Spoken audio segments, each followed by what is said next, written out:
Well, it's Good Friday, and so I just want to take a moment to tell you perhaps the most important thing that I have ever said on this program. Good Friday, as we know, commemorates the day upon which Pontius Pilate condemned Jesus to death by crucifixion. He was tortured, he was fastened to a cross, he hung there until he died, and that is a well-documented event in human history. Now, do you know the Latin word for cross is crux? And when we speak of the crux of something, we're speaking of its most important feature, the most fundamental aspect, its most vital point. And the crux of all of history is the cross of Jesus Christ. The most fundamental point. In fact, the crux of your life is your relationship to that event. The most important thing about your existence right now is how you are related to the cross of Christ. And I talk a lot of politics.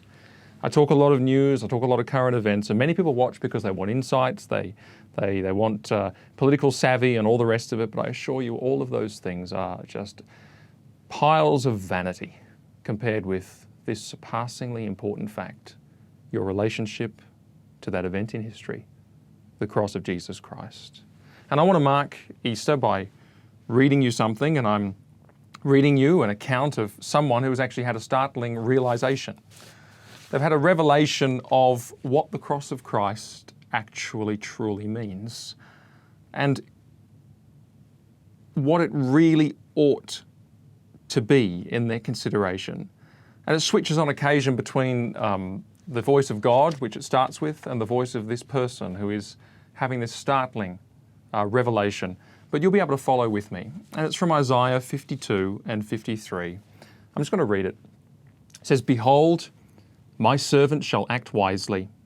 He shall be high and lifted up, and he shall be exalted. As many were astonished at you, his appearance was so marred beyond human semblance, and his form beyond that of the children of mankind. So shall he startle many nations. Kings shall shut their mouths because of him, for that which has not been told them they see, and that which they have not heard they understand. Who has believed what he has heard from us? And to whom has the arm of the Lord been revealed? For he grew up before him like a young plant, and like a root out of dry ground. He had no form or majesty that we should look at him, and no beauty that we should desire him. He was despised and rejected by men, a man of sorrows and acquainted with grief. And as one from whom men hide their faces, so he was despised, and we esteemed him not.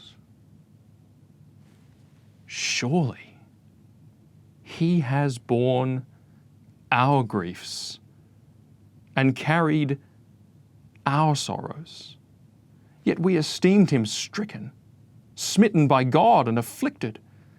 But he was pierced for our transgressions. He was crushed for our iniquities. Upon him was the chastisement that brought us peace. And with his wounds we are healed. All we, like sheep, have gone astray. We've turned everyone to his own way, and the Lord has laid on him the iniquity of us all. He was oppressed and he was afflicted, yet he opened not his mouth. Like a lamb that is led to the slaughter, and like a sheep that before its shearers is silent, so he opened not his mouth. By oppression and judgment he was taken away. And as for his generation, who considered that he was cut off out of the land of the living, stricken for the transgression of my people? And they made his grave with the wicked and with a rich man in his death, although he had done no violence, and there was no deceit in his mouth. Yet it was the will of the Lord to crush him. He has put him to grief. When his soul makes an offering for guilt, he shall see his offspring.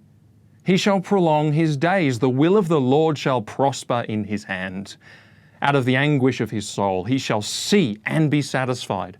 By his knowledge shall the righteous one, my servant, make many to be accounted righteous, and he shall bear their iniquities. Therefore I will divide him a portion with the great, and he shall divide the spoil with the strong, because he poured out his soul unto death, and was numbered with the transgressors. Yet he bore the sin of many, and makes intercession for the transgressors. I just want to say, may God bless you this Easter by giving you that revelation, by reconciling you to Jesus Christ and his saving cross.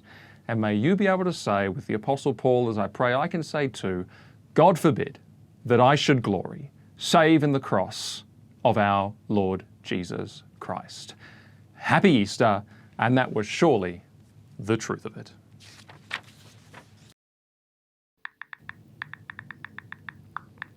Hey guys, make sure you click like to like the video, or hit the subscribe button down here and click on the bell so you don't miss any notifications. And to watch more videos, just click here. Cheers.